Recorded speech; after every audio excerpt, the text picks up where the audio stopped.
Ikigo Kunda Ubuzima Healthcare cyifashishije imiti ikomoka ku bimera iva mu Bushinwa, muri Malaysia, Amerika n'ahandi, cyiteguye kuguha ubufasha ku ndwara zitandukanye zirimo indwara z'umutima, prostate, umwijima, igifu, amara, umuvuduko w'amaraso, diabete, kubabara umutwe bihoraho, umugongo, indwara zose zifata amagufa, rubagimpande, kurangiza vuba, guhangana n'ingaruka zo kwikinisha, ama-infection ku bagore n'abakobwa n'izindi. Menya neza kwita ku buzima bwawe, ugana ikigo Kunda Ubuzima Healthcare. Imiti yose dukoresha ikomoka ku bimera 100% kandi irizewe bidasubirwaho. Kunda Ubuzima Healthcare dukorera mu Rwanda, mu mujyi wa Kigali, mu karere ka Nyarugenge, twegeranye na Hotel Okapi, mu nyubako ikoreramo Genesis TV muri ground floor. Dufasha abantu bose, yaba bari hano mu Rwanda ndetse n'ahandi hose ku isi. Waba uri muri Leta Zunze Ubumwe za Amerika, muri Australia, i Burayi n'ahandi hose ku isi,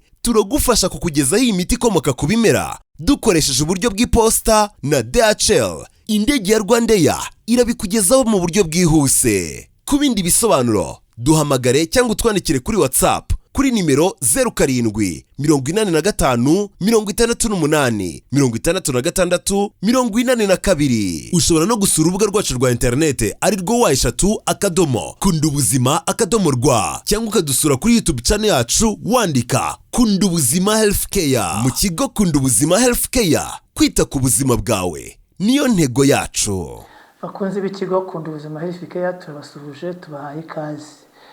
Ikigo Kunda Ubuzima Healthcare dukora mu Rwanda, mu mujyi wa Kigali, mu karere ka Nyarugenge, twegeranye na Hotel Okapi ku Muhima. Kunda Ubuzima Healthcare dutanga serivisi z'ubuzima, harimo kugira inama abantu uburyo bagomba kwitwara mu buryo bw'imirire, no gukora siporo ndetse no kunywa amazi buri gihe, kandi n'uburyo dushobora kubungabunga ubuzima bwacu dukoresheje ibimera naturel bikomoka ku bimera, birinda kandi bikavura indwara zitandukanye, no kugira ngo umuntu agire amagara mazima binyuze mu kwifashisha ibimera.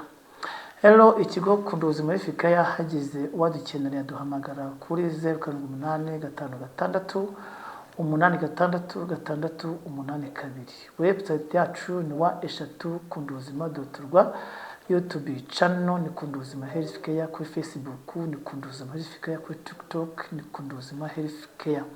Kandi Kunda Ubuzima Healthcare turadelivaringa muri Amerika, mu Bubiligi, mu France, Australia, Canada, Brazil, muri Afurika yose ngo turohereza binyuze kuri DHL ndetse n'iposta ndetse na FedEx. Aho hose turohereza dukoresheje uburyo bw'ikoranabuhanga. Byose biragenda kubera ko indege ya Rwandair irabikora kandi bigakorwa neza. Kuri Express birakunda, ndetse no mu buryo butari Express birakunda. Watwandikira kuri WhatsApp yacu, nayo n'ubundi nk'ibisanzwe ni 0786868682. Iyo namba iba kuri WhatsApp. Kano kanya rero tugiye kuganira ku ndwara yugarije abantu ndetse ibazengereza cyane ku buryo yabahitana pe, kandi ni indwara izengereje abantu cyane ku isi. Ni indwara ya prostate tugiye kuganiraho. Ubutaha tuzavuga ku ndwara ya diabete, tuzavuga ku ndwara ya sima, tuzavuga ku mugongo, tuzavuga ku magufwa, tuzavuga ku ndwara ya migraine no kudasinzira na hypertension ndetse n'impyiko. Ariko aka kanya tugiye kuganira ku ndwara ya prostate. Prostate ni iki? Prostate igira abagabo, naho abagore bagira matrix. Aka kanya rero indwara ya prostate ni indwara izengereje abantu, irimo kubica kandi ikagenda ibica hongo kugeza umwuka ubashizemo. Prostate ikora iki? Prostate ni uruhago rushinzwe gukontorora intanga ndetse n'amasohoro. Kandi iyi prostate igira garande yayo, ndetse ikagira icyo bita garande prostate. Ariko reka tuvuge kuri prostate nyirizina. Indwara ya prostate yitwa prostatitis cyangwa se prostatitis, mu yandi magambo niko yitwa. Niyo mpamvu umuntu ukimara kubona ibimenyetso by'iyo ndwara ya prostatitis cyangwa se prostatitis, ni byiza ko yayivuza kugira ngo agire ubuzima bwiza. Wambwira ngo prostate ifata ite cyangwa n'ibimenyetso biranga umuntu urwaye prostate? Prostate ifata abantu bageze ku myaka 40 kugeza ku myaka 90, kubera ko akenshi na kenshi baba batangiye gutekereza cyane, baba batangiye kugira shaje nyinshi, ndetse no kurya ibiryo bidasobanutse kuko umubiri wabo uba utabasha kubikoresha nk'uko bigomba. Ni byiza ko ukoresha ibiryo umubiri wakiriye kugira ngo umubiri ubikoreshe neza, intungamubiri zabyo zijye muri prostate, bityo prostate ikore neza. Prostate irabyimba. Iyo ibyimbye bituma intangangabo n'amasohoro bidakorwa neza, n'imisemburo ya testosterone ntibashe gukorwa neza, kandi imisemburo ya testosterone niyo ituma umugabo agira ubushake bwo gukora amabanga y'abashakanye cyangwa se gutera akabariro mu kinyarwanda gisanzwe, tutavuze mu kinyarwanda cy'inyandagazi. Umuntu ufite ibimenyetso bya prostate ni ukwihagarika kenshi cyane mu ijoro inshuro zirenze 5. Ukimara kumenya ko wihagarika inshuro zirenze 5, utanyweye amazi, utarwaye diyabete, icyo gihe wagana umuganga ubifitiye ububasha akakurebera, akareba ko prostate yawe itabyimbye. Icya kabiri ni ukuribwa mu mayunguyungu. Mayunguyungu naho iyo uharwaye watangiye kumva uribwamo, menya ko warwaye prostate. Icya gatatu ni ukujya kunyara cyangwa se kwihagarika mu kinyarwanda cyiza, ukihagarika amaraso. Icyo gihe menya ko prostate yagize ikibazo, ihutire kujya kwa muganga arebe ikibazo ufite. Icya gatatu ni ukuribwa ku mutwe w'igitsina cyangwa se w'imyanya y'ibanga. Nabwo ukimara kubibona jya kwa muganga ubifitiye ububasha arebe uko prostate yawe imeze. Icya kane ni ukubabara mu dusabo tw'intanga.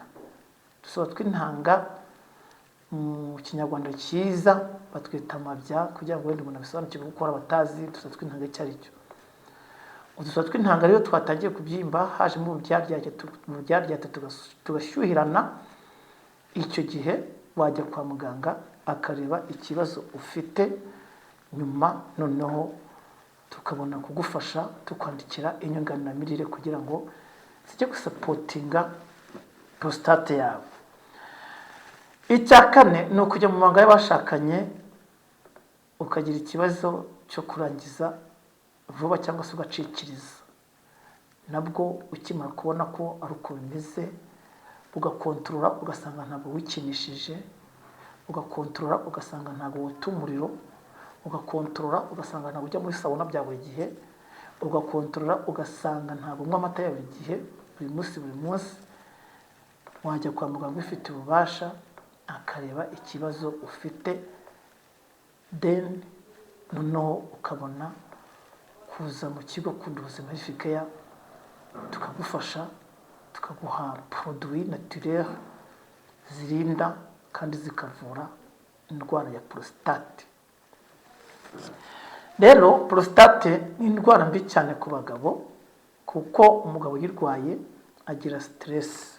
Urwaye stress, umugabo uyirwaye yitakariza icyizere, ndetse umugabo uyirwaye umugore we aramusuzugura. Umugore akimara kumva ko warwaye prostate atangira kumva ko byacitse, atangira kumva ko utakiri umugabo, kandi prostate yarwaye barayibaga bakayikuraho, ubwo n'urugingo warutakaye, aho kugira ngo urugingo rwe rutakare, rugendera kamama, rugendere kamune, waza tukagufasha, tukaguha supplement zigufasha kurinda urwo rugingo rwacu.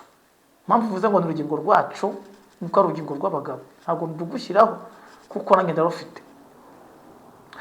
Noneho prostate iyo yabyimbye ifunga n'imyanya na nisi irayifunga.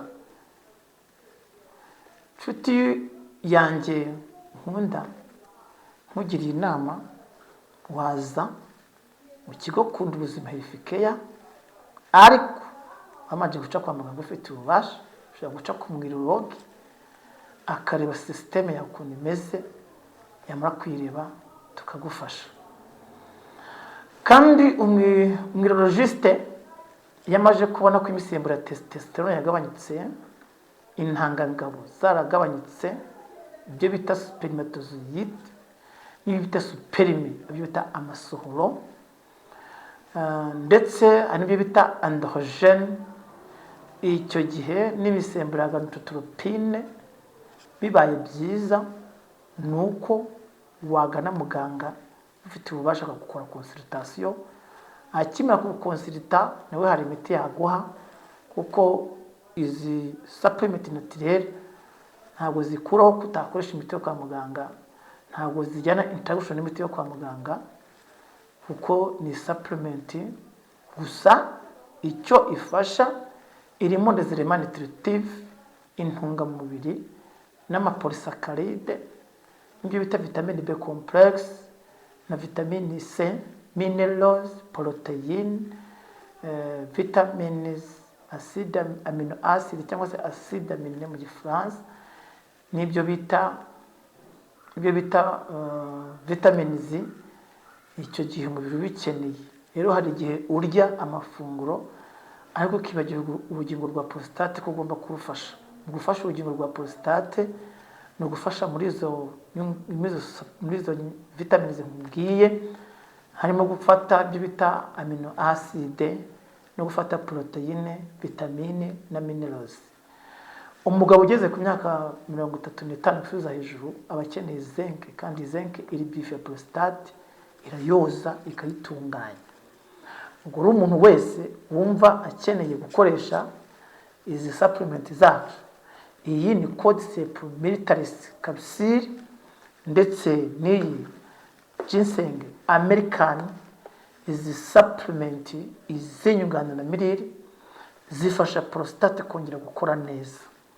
Ukoresheje iyi american ginseng ugakoresha Cordyceps militaris capsule, ugakoresha prostate health cyangwa se Leo Power, cyangwa ugakoresha Ali Prime, izo zose ni supplement wiyongeyeho na za revive zitandukanye tutabashe kwerekana hano.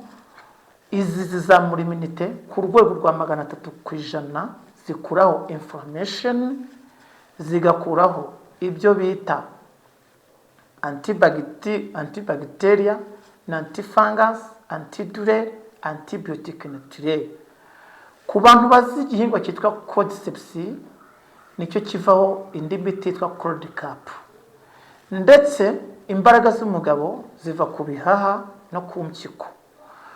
Umuntu ufite ikibazo cy'impyiko zidakora, rapport sexuelle iramunanira. Umuntu ufite ikibazo cy'umwuka muke, rapport sexuelle iramunanira, kubera ko zino supplement zifasha globule rouge na globule blanc gukora neza, abasirikare b'umubiri bagakora neza, bityo zigafasha amaraso kugera kuri prostate no mu gitsina akagiramo ahagije, kuko izi supplement zifite ububasha bwo gukuraho ahantu hari inflammation n'ahantu hari habyimbye, kuko na antitumeur. Iyi produit yitwa Cordyceps militaris capsule n'iyi American ginseng ndetse na Leo Power, niyo bita prostate health, niyo bita Ali Prime.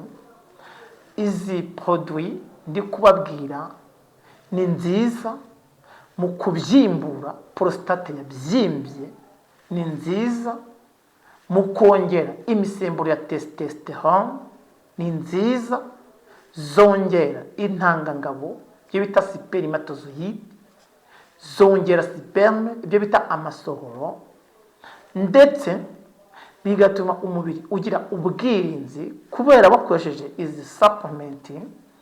Zino supplement iyo zigeze mu mubiri zikontorora ahantu hose habaye inflammé, zikahabyimbura, ubundi ukagira ubuzima bwiza. Wazikoresheje uhita ubona igisubizo, ntabwo bitinda, kuko muri Kunda Ubuzima Health Care dufite siroga ivuga ngo urya ibiryo bibi ukaba uriye uburozi, warya ibiryo byiza ukaba uriye umuti. Kubera impamvu mibabwiye nuko umugabo aba yemerewe gufata byibuze nka karoti, ibiro 4 bya karoti, kandi ibiro 4 bya karoti nta hantu byajya mu nda yawe. Ariko Abashinwa n'Abanyamalaysia, Abanyamerika bashinzwe gukora ubushakashatsi ku miti ikomoka ku bimera bakoze supplement, babikora mu kinini kimwe, aho urya ikinini kimwe ukaba uriye ibiro 4 bya karoti n'ibiro 4 by'intoryi n'ibishyimbo n'imyumbati n'amateke n'ibijumba n'imbuto zitandukanye. Na cyane ko izi supplement zitabujijwe ku muntu urwaye diabete n'umuntu ufite ikibazo cya hypertension, ntabwo zibujijwe, ni nziza kuzikoresha. Kandi umuntu urwaye diabete na hypertension hari ibyo tumubuza: kunywa amata menshi, kurya imbuto zitandukanye atabanjiye kubaza umuganga ufite ububasha ngo amusobanurire uburyo agomba kuzifata, kurya amagi menshi, mbese kurya ibintu by'akavuyo utabiherewe inama na muganga kugira ngo ubashe kubikoresha.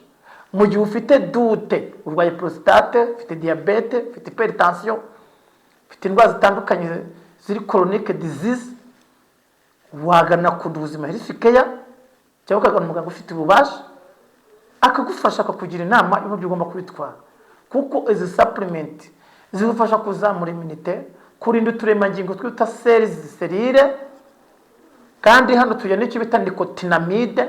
Nicotinamide ni nziza mu gusazura serire zashaje. Iyi nicotinamide ikora kuri DNA, RNA ni deoxyribonucleic acid, ndetse iyi DNA igira n'akandi gashami kayifite yitwa RNA transfer ribonucleic acid.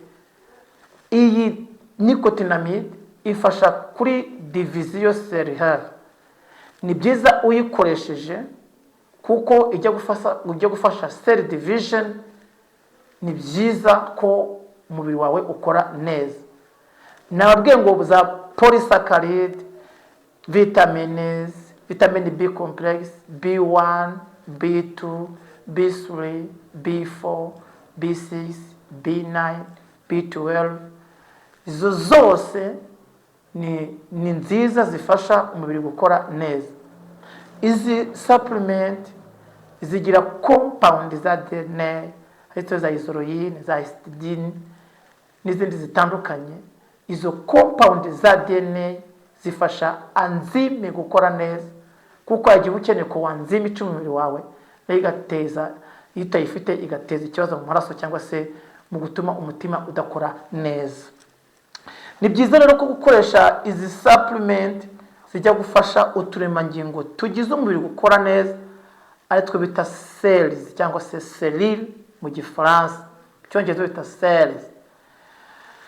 Ni byiza twibuka dukoresheje zino supplement, ndetse dufasha muri wacu gukora neza.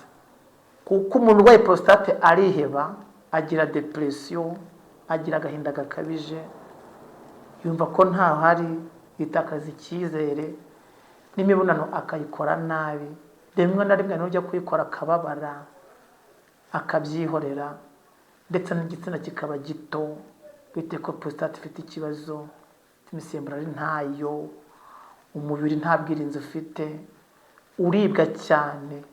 Urwaye prostate aribwa icyagiye ikibazo cy'umutwe, urwaye prostate ndetse yitakaza icyizere no kurya ntabe yarya, bitewe ko azi ko prostate izamwica. Ariko ukimara kubona ibimenyetso nakubwiye haruguru, harimo ikimenyetso cyo kubabara, harimo ikimenyetso cyo kubyimba, cyo kubara mu mayunguyungu, cyo gusohora amasohoro arimo amaraso, cyo guhagarika inkari zikaza zitinze, ntizisohokere rimwe, zikaza ziza ibice, ndetse ukaribwa ukagira dureri mu gihe uri kwihagarika, ku buryo wagiye urwaye imitezi. Kandi imitezi muzi ukuntu ifata. Imitezi irimo amoko 3, uyanzarugura ubutanzarugura ku ndwara y'umutezi. Ni byiza umuntu ufite ikibazo cya prostate n'umwana muto aramusuzugura, n'umugore aramusuzugura, yishakiye yaramukoye amafaranga ye ndetse yaramweretse urukundo rw'agahebuzo, ariko prostate indwara ya prostate kazi gakata urwo rukundo. Umurwayi prostate ntago anywa amata menshi, kandi umutayirwaye yinywa. Umurwayi prostate ntago arya agafiriti, kandi umutayirwaye ararya agafiriti.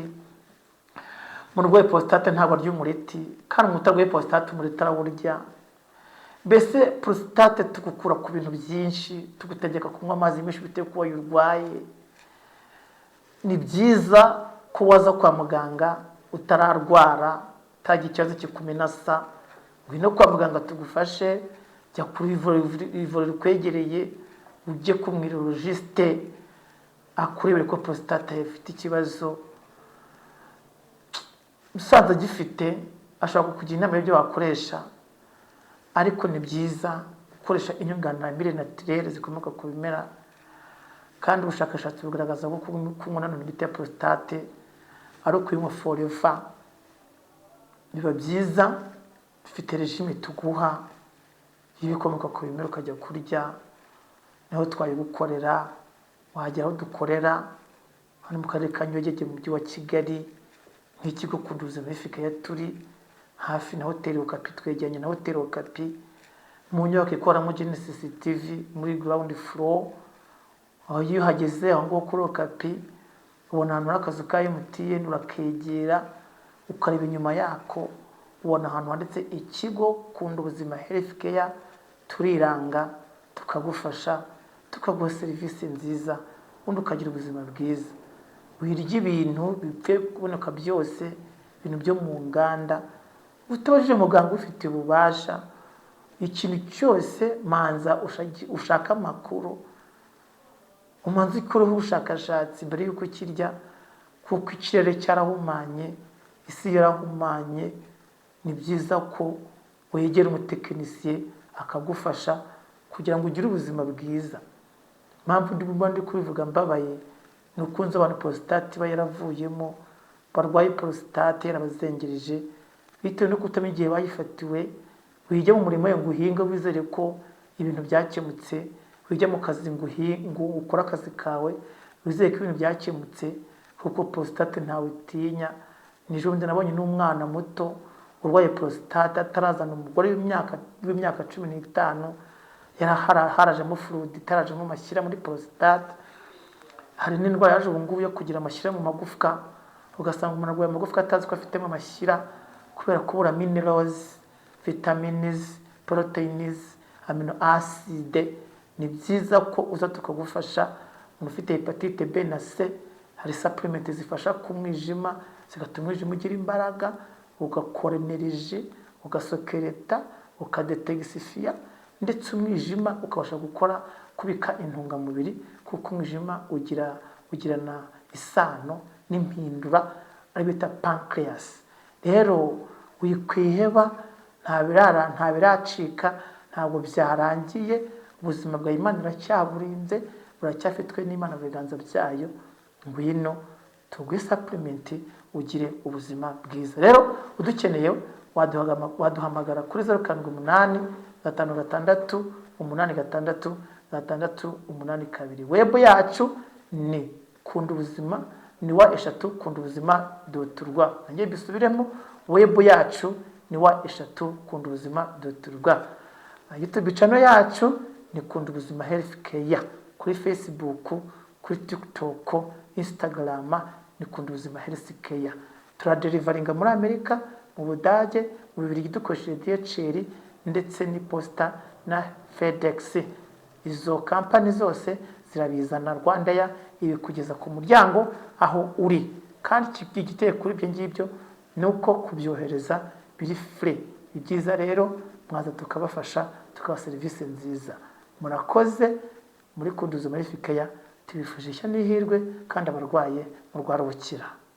Ikigo Kunda Ubuzima Healthcare cyifashishije imiti ikomoka ku bimera iva mu Bushinwa, muri Malaysia, Amerika n'ahandi, cyiteguye kuguha ubufasha ku ndwara zitandukanye zirimo indwara z'umutima, prostate, umwijima, igifu, amara, umuvuduko w'amaraso, diyabete, kubabara umutwe bihoraho, umugongo, indwara zose zifata amagufa, rubagimpande, kurangiza vuba, guhangana n'ingaruka zo kwikinisha, ama-infection ku bagore n'abakobwa n'izindi. Menya neza kwita ku buzima bwawe, ugana ikigo Kunda Ubuzima Healthcare. Imiti yose dukoresha ikomoka ku bimera 100% kandi irizewe bidasubirwaho. Kunda Ubuzima Healthcare dukorera mu Rwanda mu mujyi wa Kigali mu karere ka Nyarugenge, twegeranye na Hotel Okapi mu nyubako ikoreramo Genesis TV muri ground floor. Dufasha abantu bose, yaba bari hano mu Rwanda ndetse n'ahandi hose ku isi. Waba uri muri Leta Zunze Ubumwe za Amerika, muri Australia, i Burayi n'ahandi hose ku isi,